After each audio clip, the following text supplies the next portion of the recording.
कुमार जी। राधे राधे। महाराज जी, आपके चरणों में कोटि कोटि प्रणाम। महाराज जी, मेरी जिंदगी में मेरे माता पिता और बड़े भाई का बहुत बड़ा स्थान है, पर जब वो मुझसे मुझे समझते नहीं हैं तो मुझे बहुत क्रोध आता है और मैं उन्हें बहुत दुख पहुंचाकर पाप करता हूँ। अपने माता पिता और भाई बहन के कैसे सुधारूं? नहीं नहीं, अपने आप का कर्तव्य क्या है? देखो, हमारे पास अगर आए हो आप तो भगवान की कृपा पात्र हो। बिना कृपा के आप ऐसे नहीं बैठ सकते।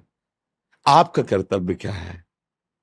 माता पिता बड़े भाई, आपका कर्तव्य उनके प्रति क्या है? अगर ये देखोगे तो कभी त्रुटि नहीं होगी। आप उनकी कर्तव्य, उन्होंने बहुत बढ़िया कर्तव्य, आपको 9 महीने पेट में रखा है, अपना दुग्ध पान कराया है, आपका मलमूत्र साफ किया है माता ने।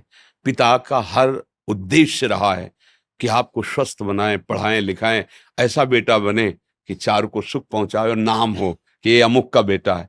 उनको आप कटुभाषण कैसे बोल सकते हो? बड़े भाई हैं, ठीक है, उनका स्वभाव, उनका प्रभाव, उनकी चाहत उनका है। मेरा कर्तव्य क्या? मैं उनके छोटा हूं, झुक के पैर छूना, जो बात करना, बस ये ध्यान रखना कि मेरे बड़े भाई हैं, इतना सम्मान। आगे बढ़ जाओगे। देनहार कोई और है। मान लो जैसे संपत्ति बंटवारे में ना भाई भाई को मार देते हैं, लड़ाई, बहुत मूर्खता है। उसके पैर छुओ।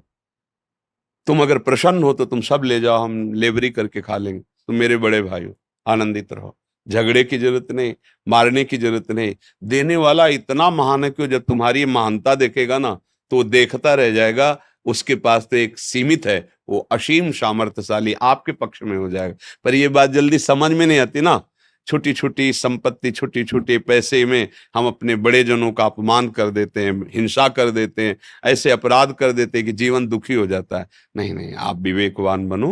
हाँ, माता पिता और बड़े बुजुर्ग जन या बड़े अपने से जो पद में हैं, हमें उन्हें प्रणाम करना चाहिए।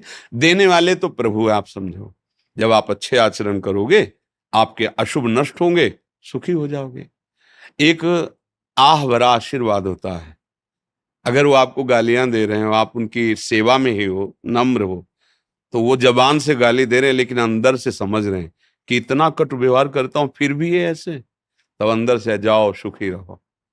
भीष्म जी के पिता ने कहा था कि जाओ बेटा, हमारे लिए तुमने सुखों का त्याग किया, ब्याह नहीं करूंगा, संतान नहीं उत्पन्न करूंगा, राज सिंहासन नहीं ग्रहण करूंगा, तो जाओ, जब चाहोगे तभी मृत्यु तुम्हें छू पाएगी। इच्छा मृत्यु का वरदान पिता ने दिया था। जाओ, मृत्यु तभी छुएगी जब तुम चाहोगे, अन्यथा मृत्यु की भी ताकत नहीं कि तुम्हारा स्पर्श कर ले। तो माता पिता में भी भगवान ही है, और भाई तो भगवान है ही है, बड़े भ्राता है। उसी गर्भ में रहे जिसमें हम रहे, तो हमारा तो पूज्य है ही। अब ये सब सौहार्द बुद्धि भ्रष्ट होने के कारण नष्ट हो रही है। अब गंदे लोगों का संग, गंदा आचरण, गंदा खान पान, तो फिर भाई को दुश्मन और माता पिता की तरफ वो अपमान वाली दृष्टि रहती। थप्पड़ मार देते माता पिता को।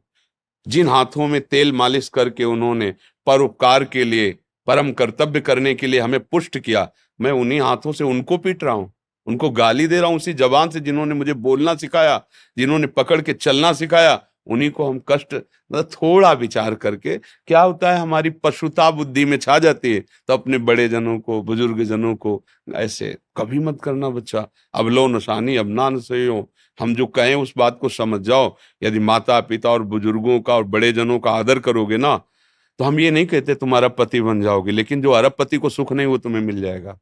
हृदय में संतोष, धैर्य, शांति, गंभीरता,